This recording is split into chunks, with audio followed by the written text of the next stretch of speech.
There's an old magician's trick in politics. Convince you to watch one hand while the other slips your wallet out of your pocket. The taxation is theft movement has mastered the trick. They point furiously at the taxman, demanding you get angry at every deduction, every levy, every cent that flows to the state. But what they never show you, what they never want you to see, is what happens after the taxman is gone. They don't talk about the bills, the subscriptions, the meter running in the dark. They never mention that for every tax you abolish, there's a bill waiting to take its place. Only now, it comes with interest, penalties, and a logo instead of a government seal. The truth they don't dare face is simple. Bills are just privatized taxes, disguised in the language of freedom, but still a demand on your life, your time, your home. Let's pull back the curtain. What is a bill, really? At bottom, it's a recurring claim on your existence. The water bill, the electric bill, the rent, the insurance premium, the copay. They are all non-negotiable. Miss a payment, and the penalty is not just a slap on the wrist. It's eviction, darkness, thirst, untreated illness. These aren't choices, they're ultimatums. The so-called free market simply hands the collection plate from the state to the private monopolist and tells you you're liberated. In reality, you're paying a tax, just with a different letterhead and none of the old pretense of consent. Libertarians would abolish the IRS only to make you subscribe to your own life, piece by piece, forever. This is the root flaw in their vision. The taxation is theft crowd isn't actually against taxation.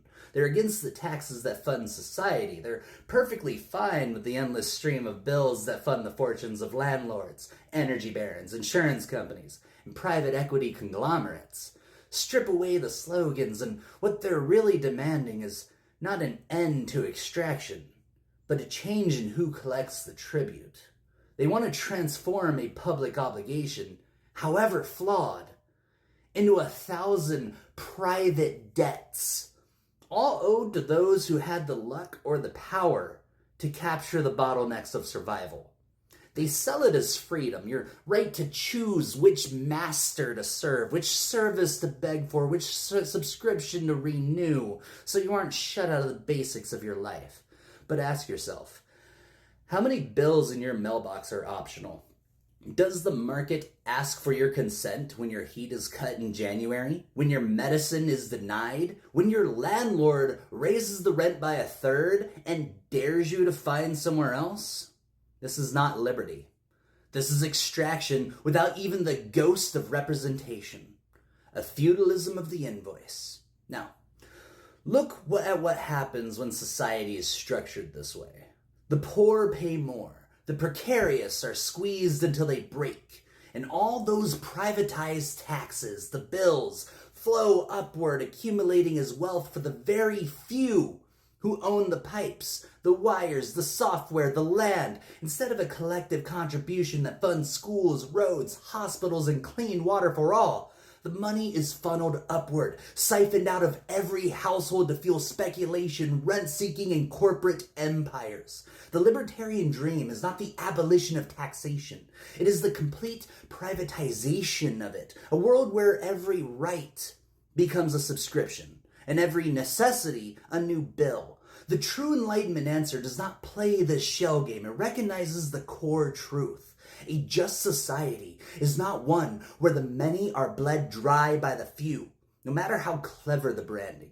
It's one where the foundation of life, housing, energy, water, health, mobility, knowledge is secured in common, not parceled out by the highest bidder. The abolition of taxation cannot mean the multiplication of bills. It must mean the abolition of extraction itself, not a transfer of tribute from public to private hands, but the engineering of abundance, the building of systems where no one can hold your survival hostage for any price.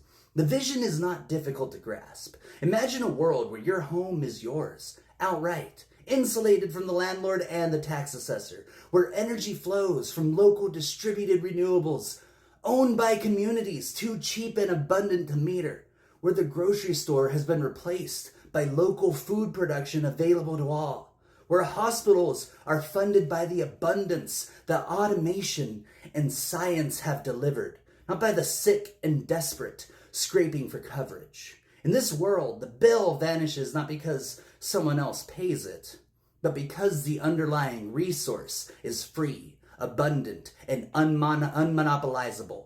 The only fee you pay is the work you do to sustain and improve the commons for everyone, including yourself. It is only through this logic, Enlightenment socialism at its sharpest and most honest, that we can abolish every tax and every bill without resurrecting some new form of bondage. We do not trade the IRS for Comcast, the county assessor for United Healthcare.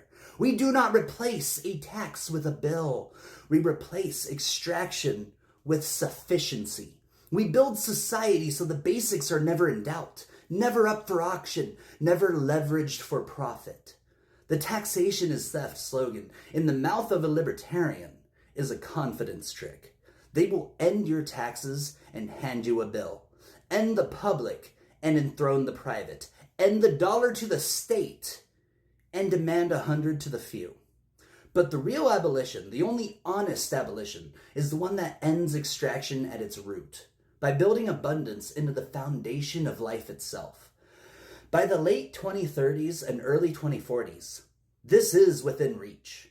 Not by waiting for the market to deliver it, not by smashing the state and hoping for the best, but by organizing society around the principle that no one should have to pay tribute, public or private, to live a dignified life.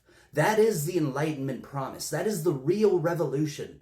No more taxes, no more bills, no more auctions for your birthright. Freedom not as a price, but as a condition. That is the world I am fighting to build. And that is why, in the end, I will not just abolish taxes. I will abolish the bill itself.